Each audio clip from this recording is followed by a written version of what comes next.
ってなんだ。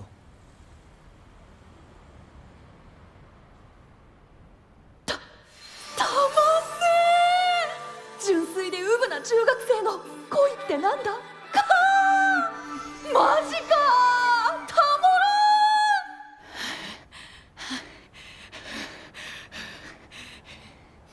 らん。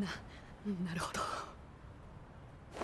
Yes. So, this was my least favorite episode of Call of the Night so far. And if you have been spending any time with me so far, then you know, like, I put Call of the Night in the masterpiece bucket. To me, it really is a masterpiece anime.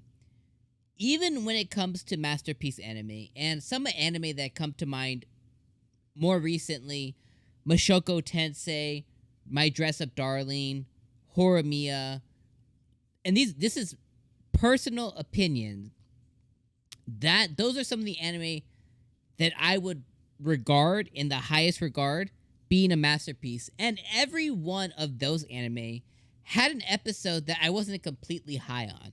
Now, this episode wasn't bad. I just don't think it was the best episode of the season yet. What this episode did was it introduced us to another character, Mashiru. And Mashiru was a boy, a person who also considers himself a friend of KOU. And in the flashback, when KOU and Akira were spending time together, when KOU was really not feeling himself and he was kind of feeling distance from all the other kids, and he was, just watching, just being a weird kid, and Akira extended her hand out to him. Another kid in that same memory was Mashiru, and Mashiru also considers himself a friend of Akira, and he considers himself a friend of KOU. And he's introduced this episode, and we get a little bit of his backstory. We get a little insight into him. He's the cool kid, the popular kid. Everybody loves him, gets good grades, is pretty athletic. He's a sleepy boy, as Akira almost stepped on him. He has a flower, his family has a flower shop. In KOU's eyes, he's like, teenage perfection in a sense. Akira doesn't see him as much that way, but that's how KOU sees him. And I like how... Well, let me say this before I say the next thing.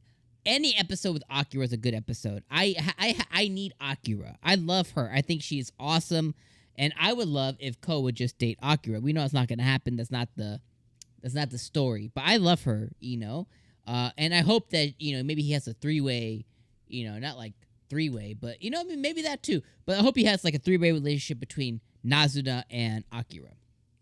So I love all that, right? I love when Akira's introduced. Akira did call him out this episode, saying that he gets a little cheesy with Mashiru. He sees, she got a little jealous of Mashiru this episode. So we got to see all of that. Overall, though, it was a little boring. It was all cool, to see somebody else introduced in that vein. I'm glad KOU has another friend out there. I think that's cool. But here's the thing that makes the episode most interesting. Now, like I said, I don't think this is a bad episode. It was a good episode, but stacked and ranked against the other... what episode was this? Number 8? Yeah, number 8. So take this episode and stack it up against the other 7 episodes. And for me, this was like the 8th episode out of the 8. You know what I mean? This is 8 out of 8. I would say last episode... 5 out of 8, you know what I mean? Like, I would say, like, this is like, if we were stack ranking, this is the 8th best, 8th worst episode of the season, if that makes sense. So, that's kind of how I feel about it. It wasn't a bad episode, it was a good episode, and it just wasn't as good as the rest of them, it was mediocre in comparison to some of these really, really big bangers, like the pool episode. That was fantastic. Okay, so here's what made the episode good. Mashiru, and this is just a theory. I am pulling at straws. Okay? Mashiru looks like the other girl. Like the Mashiru, and I'm convinced that that's him. What the hell is her name? Sarah? something like that. So this girl comes to help Ko and take her on a date, okay? And she helps Ko, and I'm trying to find what her name was. I want to make sure it's right. Her name is Sarah? Senna? Sari. Okay, so her name's Sari. Okay, so let me take a nice step back. Sari helps Ko plan out a date to get closer with Nazuna. Sari gets hot and bothered this episode by Ko because he is innocent, okay? Mashiru looks like Sari.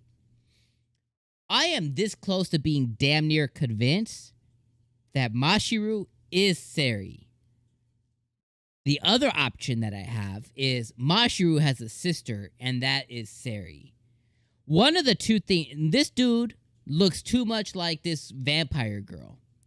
So the reason that I kind of put the two and two together is Mashiru said he's been out at night, and they try to fool us this episode because they show Mashiru with another girl, which is just his prey, right? Because he has fun, or Sari said that she had fun, just going out and, doing some shenanigans, being flirtatious and drinking and stuff like that. So, but Mashiru said this episode, he's been going out at night. There's somebody he likes, Ko. And all that stuff. So that made me link the two and two together. So the anime is doing one of two things. It's either clever foreshadowing, it wants us to connect those dots, or it's trying to kind of curve us.